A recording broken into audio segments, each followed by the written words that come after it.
today I'm bringing you an episode with clips from Olympians. Tips, tools, tactics, takeaways, mindset of Olympians, because we're heading into the Olympics are coming up this month as of when I'm recording this. So you may be listening to this sometime far off into the future. And if you are, hello from the past. But I've interviewed so many amazing people, Olympians, Olympic gold medalists over the years. And so we're going back and finding the best clips, the best tips and tools and takeaways, the best segments from those episodes and bringing those to you in a condensed format. So you're going to hear from Bonnie St. John. Bonnie is a Paralympian. She was the first African-American to win medals in Winter Olympic competition. She took home a silver and 2 bronze medals at the 1984 Winter Paralympics. You're going to hear from Ruben Gonzalez. Ruben has become a great friend of mine, and he actually joined us at our client Pathfinder retreat in Colorado back in May. Ruben is a 4-time Olympian in the luge. Fascinating story, fascinating person. You're going to hear from Shannon Miller. Shannon is a 7-time Olympic medalist with 2 golds, 2 silvers, and 3 bronze. And she was an Olympic gymnast. And you're going to hear from Jake Herbert and Andy Hrovat. Jake is a good friend of mine, and I've become friends with Andy through the wrestling circles over the years. Both were Olympians in wrestling, as well as Ben Askren. Ben Askren was an Olympian, and Lee Kemp as well. So now here's the catch with Lee Kemp. Lee Kemp was not an Olympian. This is the year that the United States boycotted the Olympics. So he would have been the Olympian that year. He was a 3-time world champion, and this would have been the year for Lee to win his Olympic gold medal. So I included Lee in this as well because he was just an absolutely astounding. He was one of the best in the world, if not the best in the world, pound for pound wrestler. So you're going to hear from 6 different Olympians. I'm going to call Lee an Olympian, even though there's an asterisk there. But you're going to hear from 6 different amazing people who I've got to talk to over the years. And here's the catch. Listen, success for the athletic-minded man. Why am I bringing some of my women guests on the show? I've interviewed some amazing women in the past. The podcast was not focused on men. It was success through failure. And we certainly narrowed our focus this year in 2024. But we have so many great guests, male, female, and so bringing all of them onto the show, bringing you some clips from them. All right, here we go. Let's get into it with these clips and highlights from my interviews with Olympians. We're going to be talking about defying the odds. We're going to be talking about the role of mentorship and how that gives you an advantage. We're going to talk about dreaming big and goal-setting secrets and tactics from Olympians. And we're going to talk about, lastly, practical wisdom, like actionable takeaway from people who have been the best in the world at what they do. The first topic we're going to be talking about is defying the odds and how they had to overcome their own adversities in life and in sport. And so you're going to hear some absolutely incredible tales of how these Olympians think and how they dealt with significant hurdles and setbacks in their lives. I got a scholarship to go to a ski racing academy in Vermont in senior year of high school. And I was living in Southern California with no money and trying to be a ski racer. So I needed to go somewhere where there was snow. I needed to get coaches. I applied to this school and I tried to raise the money. And I failed to raise the money. So I called the headmaster before school was going to start and said, I'm glad you accepted me to the school, but I failed to raise the money. You know, I had sent out all these proposals. He knew what I was doing. And he said, come anyway. So that's how I got a full scholarship, was I failed to raise the money, but I still tried, right? Yeah. So I finally get to this school. This is my dream, you know, all the way from San Diego, all the way to Vermont. Like, it's about as far away as you can get from home and still be in the US. So I get there, and on the first day of school, I fall off a ski simulator and break my ankle. It was so hard, but I still went to the gym. I still did abs workouts and weight workouts. I couldn't run. I couldn't go on the soccer field. Still went to classes. 6 weeks later, I finally got out of the cast. It's like, oh, now I can run across the soccer field. And I start to run, and there's this sickening snap. And it's the sound of my artificial leg breaking in half. So I call up the place. It was made in Los Angeles. They can fix it in a day. I express mail it out there. I'm waiting. It doesn't come back. A week, it doesn't come back. 2 weeks. They shipped it accidentally book rate, surface rate. It took 3 weeks to get my leg. So when I was at Brook Mountain Academy, one of the things that's amazing about that story of breaking both of my legs and one gets lost in the mail and all that is it could have meant, like you're saying, go home. You Sure. failed Yeah. at this school in These are Vermont. Go signs. Yeah. home. These are, yeah, of Yeah, course. you don't have a leg left to stand on. You love the one-legged jokes. That's great. I do. You can tell. But when people ask me, why didn't you go home? And when I look back and I think about it, I think, I tried so hard to get there. That was my dream. I wasn't going to go home unless somebody made me go home. And I thought the principal would say, you should go home. Or my mom would say, call up and say, you're trying to kill my daughter. I thought some adult, responsible adult would stop me.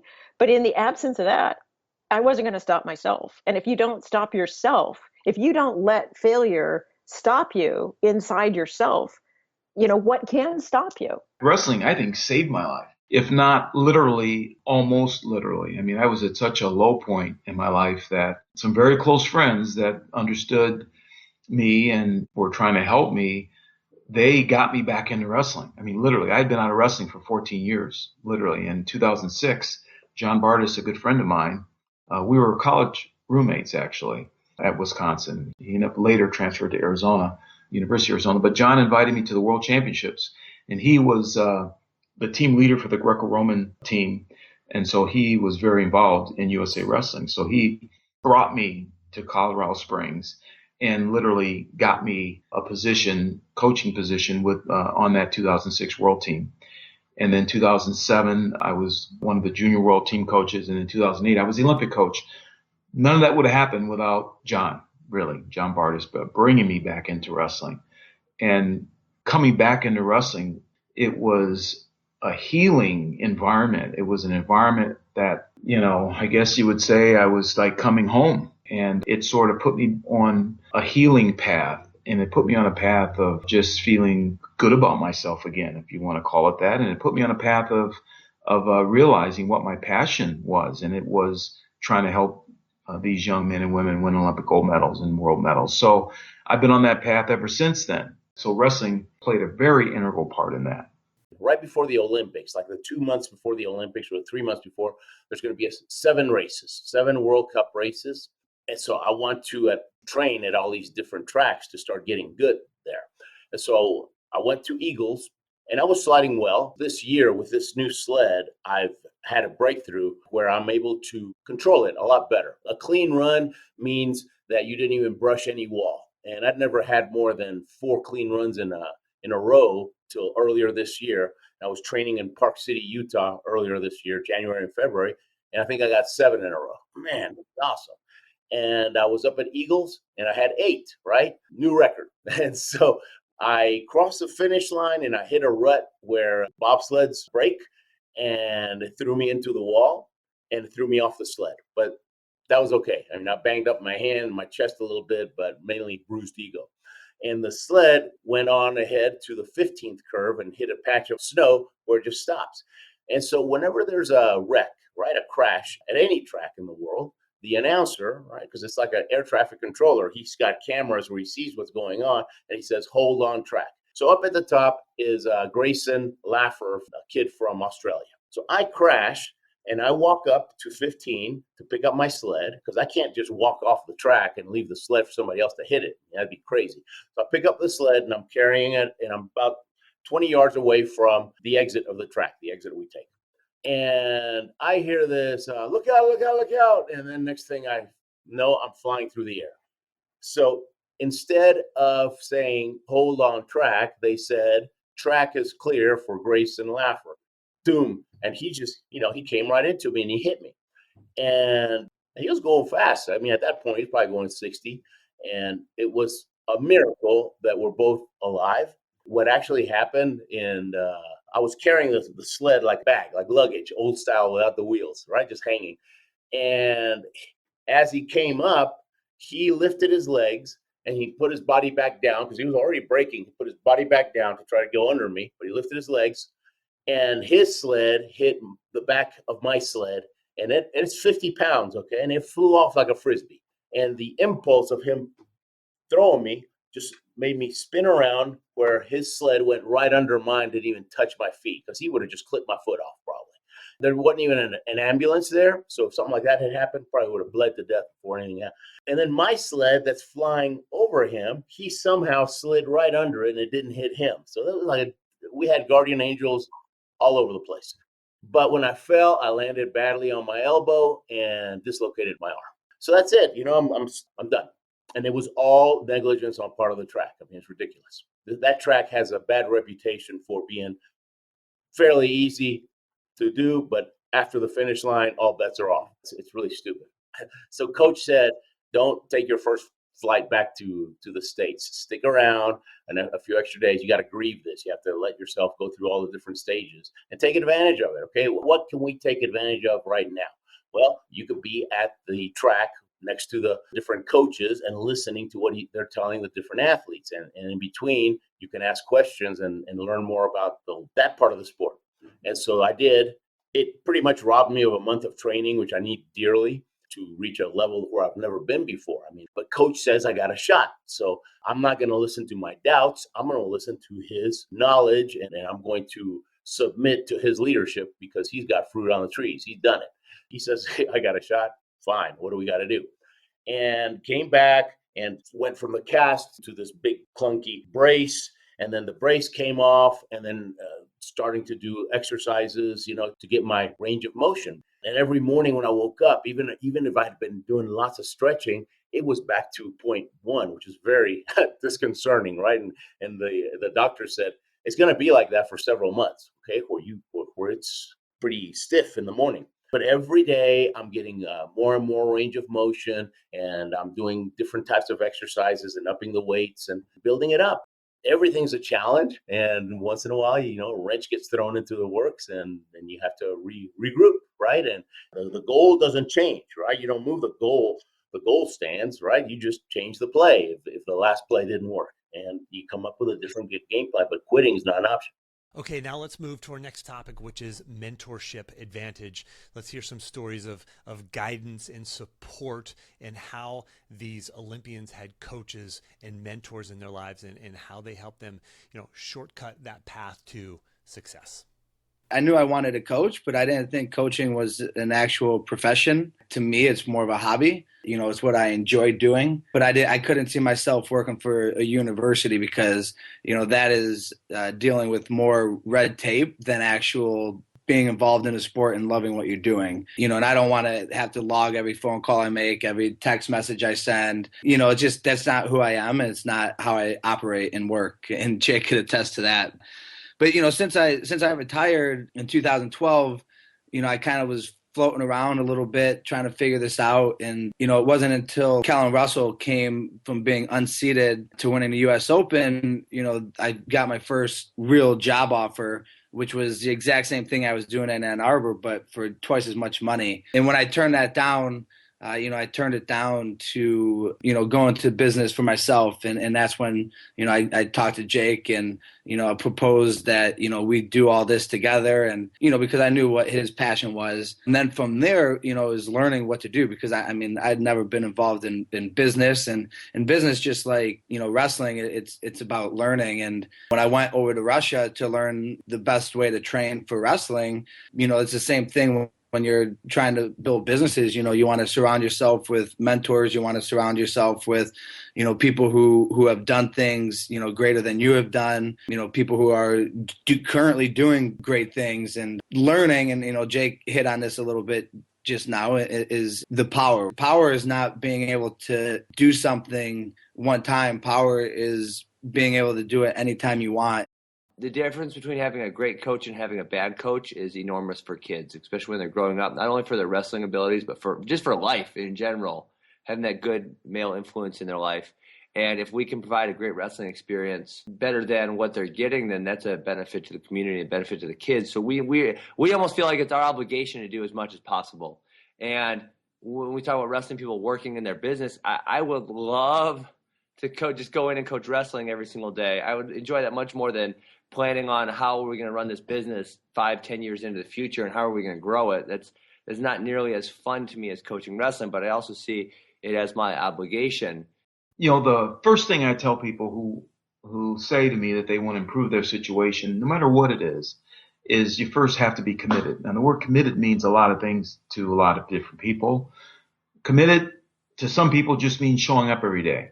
Well, that's not enough. Sometimes you wish those people didn't show up because they don't add any value to being there. There's a level of commitment that has to happen, and that level means you have to accept all the aspects of the job, whatever it is, whether it's wrestling, whether it's business, whatever it is. And the way you know what all the aspects of the job is, you have to have a mentor. And I could not have been a great wrestler without a mentor like Dan Gable. When I went to that camp and I saw all the stuff he was doing, it was way more than I ever dreamed that I could do. But in order to be great, I did without hesitation and became very committed to all the aspects of the things that I saw him doing. To give you an example, there's some athletes that I coach that I'll show them the things that I think they need to be doing. And sometimes they say to me, Coach, I really don't really feel I can do those things. And, if that's what it takes to be great, then I won't be great then. I can't believe I'm hearing that sometimes, but that sometimes people make that decision. But the people that just make the decision blindly to follow in faith, blind faith, I call it, do all the things that are being asked of them and required of them, that's true commitment. And acceptance follows right after that. You have to accept all the aspects of the things that you're doing. There's so many times you're with people that are doing things begrudgingly. You can tell they don't really want to be there. They don't want to do it. Whether it's a sport, they're running, they're not doing the runs hard. They're coming in last. They're just putting in time, sort of. And in their minds, hey, I was there. I did all the drills. I did all the, or in business, hey, I'm showing up every day at work and I'm doing the bare minimum of what's being asked of me. Well, that's not what it takes to be great. You got to do all the things that the great people do. And what I noticed that great people are constantly looking to get better, actually, to find other ways to get better. So they're constantly finding new ways, new things to get better. So anyway, that is the starting point.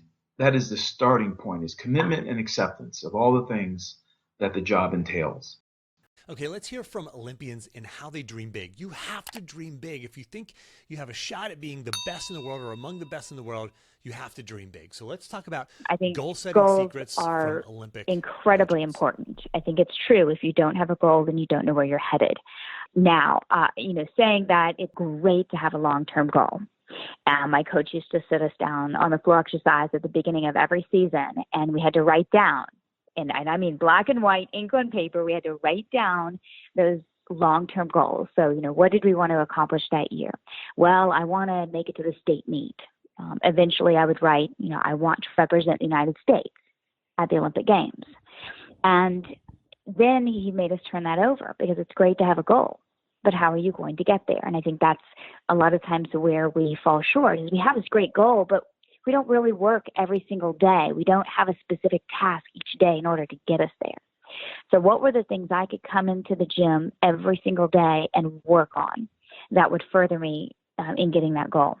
Those were things like conditioning. It's not fun. It's not glamorous. But if I did the right push-ups and sit-ups and all of those things, I would get stronger and I could do the bigger skills. So it all worked toward that goal. And I think oftentimes we can set those big goals. And we can even set those baby step goals along the way. And I look back at my career and I think, what made the difference? When I face challenges at work, or if I miss the mark, I think back to my career and I think, what made the difference between me and the girl sitting next to me? Because we both wrote down our goals. So what made the difference? And when I look at my career, I look at the importance of going that extra step. We always talk about working hard, but if you ask most 9-year-olds, your daughter's almost there. Ask most 9-year-olds to do 10 sit-ups, and they'll do 10. Maybe they'll do a few less, but how many are going to do more? And it's the same with adults. How many of us get up and say, we're going to do more than what was asked today? And I think that's often what makes a difference in succeeding toward your goal is, are you willing to take that extra step? Are you willing to do more? Even when you're successful, then you create the next goal and you're always willing to go a little bit above and beyond everyone else. It always comes back to the quote where Dan Gable said, once you wrestled, in life, everything else is easy. And it really is, because one, you have the mindset of, you look at this guy, Gadisov, that I just talked about, breaking him over my knee. He's a monster. You look at him and 90% of the people are going to go, I wouldn't even step on the mat with that guy. Well, I stepped on the mat with him and I beat him. And if I can take down that monster, I can do anything. And again, it doesn't have to be physical. It's just that mentality in wrestling that I can do anything I put my mind to. I made an Olympic team. I won 2 national titles. I graduated from Northwestern with a 3.3. It's just a matter of setting my priorities and saying, what do you want to do? And then going out and doing it. So that's a big thing, because when people say, oh, I can't do that in life. Oh, I can't do that in life. They weren't a wrestler. They were a basketball player. They were in a team sport. They did something else, because no wrestler, once they really put their mind to it, you can do anything. So it's just that, and then learning how to learn.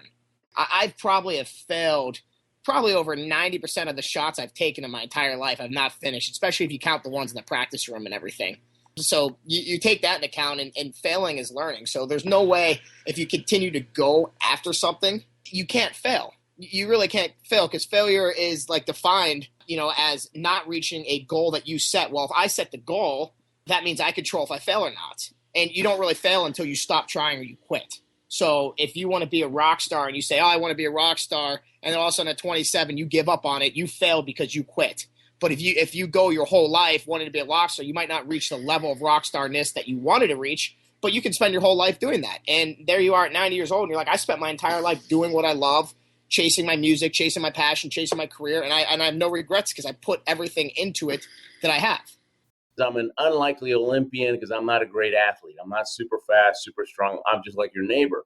And so I didn't believe it was possible. And I just talked about it for a couple of years. My dad got me to read biographies. He said, if you'll study the lives of great people, you'll figure out what works and what doesn't work in life.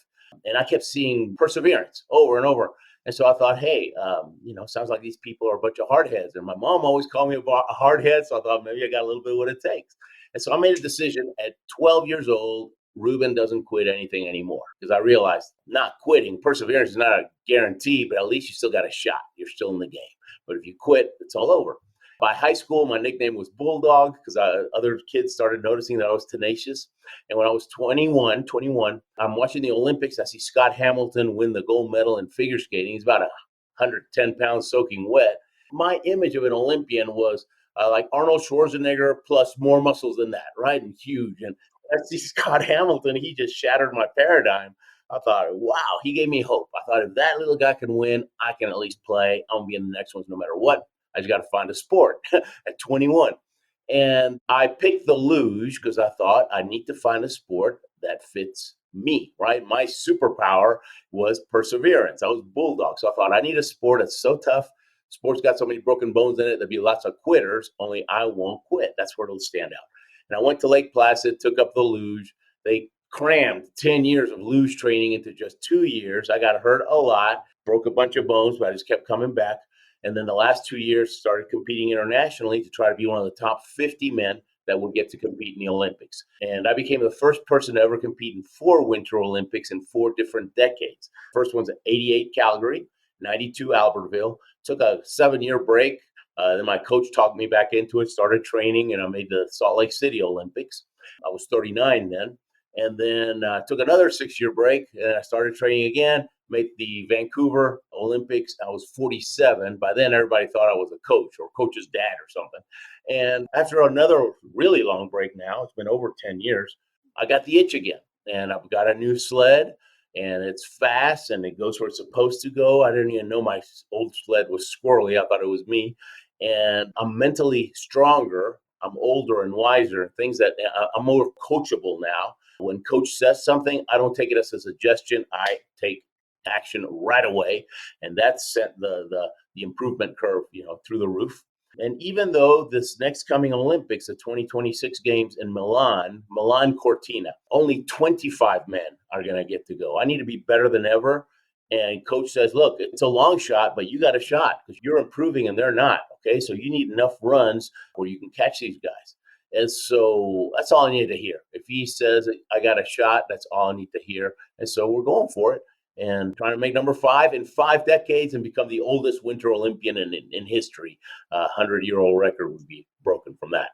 Now let's hear some practical wisdom, some actionable advice from these Olympians. This is when I said, hey, tell us something we can do, some kind of actionable advice from this. So we got some great things for you so you can take action on what you learned here today. Here we go.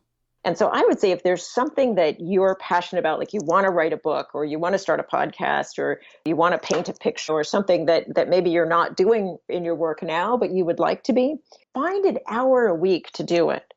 Just add it into your schedule. So it may not be the whole thing that you get to do. When I was going to write my first book, I would spend a couple of hours a week on a Saturday morning working on my book. And I had a job and I had a baby and I had a lot of responsibilities. But I could do that and I would feel like I'm a writer because I'm doing a little bit, and you get that feeling of inspiration. When I was a skier, I was working waitressing tables at one point in Colorado, and I wasn't just slinging hash and eggs at truckers. I was on my way to the Olympics, And so just having a little bit of your passion in your life, you can feel like you're on your way and you can get inspired by that. And then it starts to build. Should I say snowball, to use a ski analogy? Yeah. So if you can just find an hour or two a week to do something you're passionate about, don't feel like, oh, well, that's stupid. That's not going to make any difference. Let it inspire you. Keep doing what you're doing. I love where I'm at. I love what I'm doing. My one thing I would change would be my diet. And the next thing I would do would be to look at your wrestling practices. Back when I was 20, I just believed get in and wrestle. Well, look at the positions, break down why. Just working hard for the purpose of working hard isn't always the best. But if you're working smart and hard, now that's better. So break down why you run a practice the way you are, what it's doing. Ask yourself, what did I get better at today in practice? Did I specifically focus on something? Because you can't get better at 6 or 7 things in one practice. So you want to hyper focus every day, get really good at one thing, and it takes time. And then over time, when you have that one thing, now it's really good, move on to another thing. And that's when you become a master of all. You have to have a little bit of stubbornness, and not in a negative way, but in a way that, hey, nobody's going to tell me I can't do something. And you know what? If you tell me I can't do something, then guess what? I am even more challenged. I see that as a challenge. I'm going to prove you wrong. I'm not going to tell you that you're wrong about it. I'm just going to go work as hard as I can, and I'm going to prove you by my actions that you're wrong. I'm too small. I'm, not from the right gym. I'm not, whatever it is that people would say during my career, I would always think to myself, I'll change your thinking. And I would go to the gym and work even harder. So I think you have to have a little bit of that stubborn streak that when you hear no, that's just the beginning of the conversation. I mean, this helps you in sales, and this helps you every day in your family and in your work. I mean, people tell us no all the time, and we just feel like, all right, that's the beginning of a conversation. Let me share with you why it will work. You heard from some absolutely incredible legends, some people who I've been blessed to get to talk to, and some of them get to know and become friends with. Now you got to take action on this. Like, what are you going to do? There should be at least one takeaway that you have from this episode that you can take action on. One thing that you can do, start doing or stop doing or do differently. And if you need the action plan from this, I encourage you to go grab the action plan from this episode and all my episodes. Just go to jimharshawjr.com/action. Take action today. Good luck.